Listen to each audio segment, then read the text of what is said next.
मंजिल तो मिल जाएगी चाहे भटक कर ही सही। मंजिल तो मिल जाएगी चाहे भटक कर ही सही।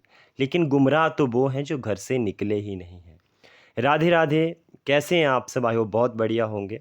तो हाजिर हूँ एक और नई वीडियो के साथ। तो आज इस वीडियो में हम जो है AMCRE फार्मासिस्ट 2025 जो अगस्त में एग्ज़ाम होगा उसके सिलेबस और एग्ज़ाम पैटर्न की बात करने जा रहे हैं। ठीक है जी। क्या सिलेबस रहेगा, क्या एग्ज़ाम पैटर्न रहेगा, उसके बारे में हम इस वीडियो में बात करेंगे। ठीक है। जो भी 2025 26 फरवरी 2025 को एग्ज़ाम हुआ, उसकी एनालिसिस वीडियो मैंने अभी पिछली वीडियो डाली थी। तो उसके अकॉर्डिंग मैंने सिलेबस बनाया कि इस ये टॉपिक जो हैं वो आ सकते हैं। ठीक है जी। अब ये ज़रूरी नहीं कि इन्हीं टॉपिक से पूछा जाए, लेकिन एक एक्सेप्शनल केस है और ज़्यादा चांसेस है कि इन टॉपिक से आ सकता है। ठीक है जी। और पहले ही सॉरी बोल देता हूँ कि थोड़ी गले में खराबी है, तो आवाज़ की दिक्कत हो सकती है, उसके लिए पहले ही माफ़ी मांगता हूँ। शुरू करते हैं आज की वीडियो। रिक्रूटमेंट ऑर्गेनाइजेशन कौन होती है? Competitive recruitment exam CRE। ठीक है जी। Post name pharmacist. Mode of application CBT test होता है। एक क्वेश्चन 4 नंबर का होता है और नेगेटिव मार्किंग 1/4 होती है। मतलब अगर एक क्वेश्चन आपका गलत होता है तो वहाँ से आपके जो सही क्वेश्चन है उसमें से 1 नंबर आपका कट जाता है। मतलब 1 नंबर आप समझ सकते हैं नेगेटिव मार्किंग है। ठीक है जी। Exam syllabus MCQs on general knowledge, aptitude, computer knowledge, MCQs related to domain subject. Domain subject मतलब आपका जो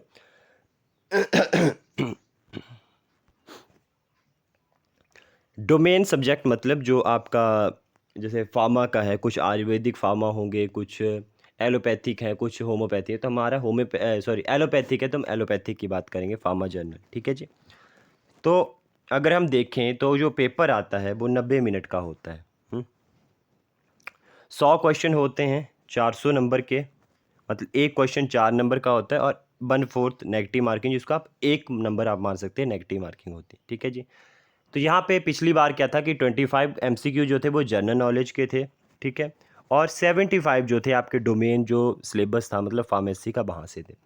इस बार की वीडियो में, इस बार की जो भी एग्ज़ाम होगा उसमें जो है वो 20 मार्क्स के आपके जनरल नॉलेज, एप्टीट्यूड, ये सब रहेंगे और 80 मार्क्स का आपका जो है डोमेन जो रिस्पेक्टिव ग्रुप होगा वहाँ से रहेगा। ठीक है जी।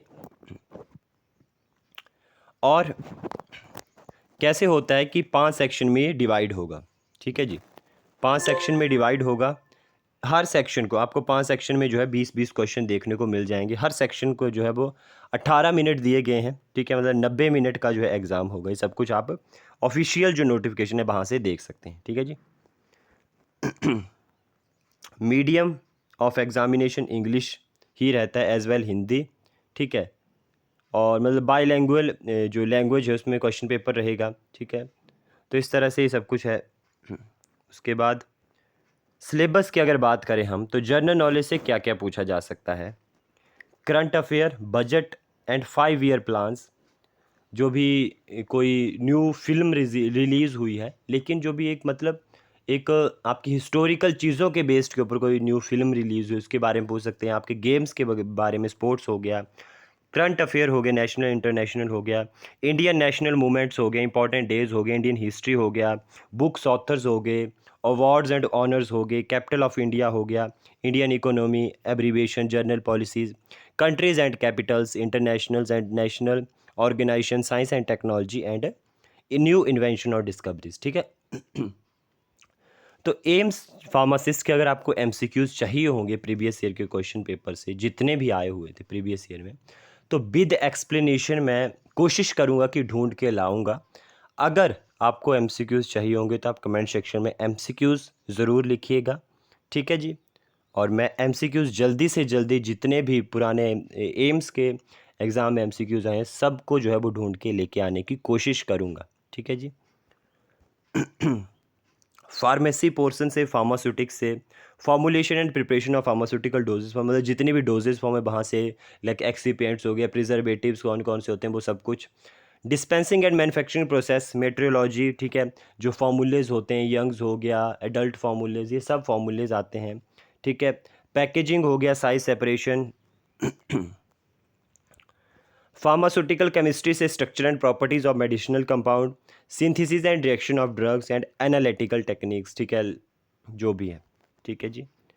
फार्माकोग्नोसी से medicinal plant, natural products, families, sorry, chemical constants, identification test, uses of herb and plant derived drugs, मतलब जितने भी केमिकल कॉन्स्टेंट है वहाँ से क्वेश्चन आ सकता है, जितने भी टेस्ट हैं वहाँ से आ सकता है, ठीक है जी। बायोकेमिस्ट्री से chemical processes in body, blood and urine analysis, laboratory test and interpretation, ठीक है। बायोकेमिस्ट्री से वैसे तो इतना ज़्यादा नहीं आता है, लेकिन 4-5 क्वेश्चन आते ही आते हैं, ठीक है जी।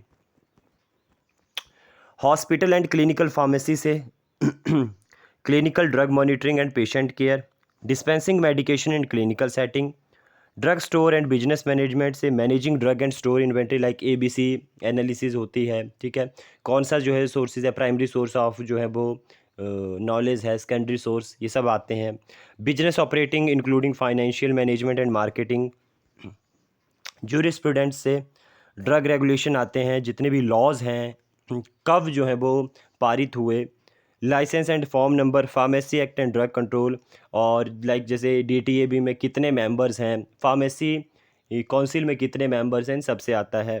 Schedule two act and rules, ठीक है, शेड्यूल इंपॉर्टेंट है। फार्माकोलॉजी के बारे में मैंने पिछली वीडियो में बताया था कि आप क्लासिफिकेशन दे सकते हैं, ड्रग एक्शन दे सकते हो, side effect, adverse effect, toxicology effect, drug interaction होगी, कॉन्ट्राइंडिकेशंस होगी, सब कुछ जो है फार्माकोलॉजी से आपके पास पूछा जाता है। तो यही था सिलेबस बेसिकली, जो भी मैंने एनालाइज़ किया पिछले क्वेश्चन पेपर से, ठीक है, तो उसके अकॉर्डिंग सिलेबस बनाया है, ठीक है जी। हो सकता है इसके अलावा भी कुछ आ जाए, लेकिन एक्सेप्शनल ज़्यादा केसेस हैं कि यही आएगा, ठीक है जी। तो यही थी आज की वीडियो, आई होप आपको पसंद आई होगी तो लाइक, शेयर एंड सब्सक्राइब। मिलते हैं जल्दी ही नेक्स्ट वीडियो में, और आई होप बने रहेंगे आप इसी तरह से, ठीक है जी। Radhe Radhe, bye bye, take care.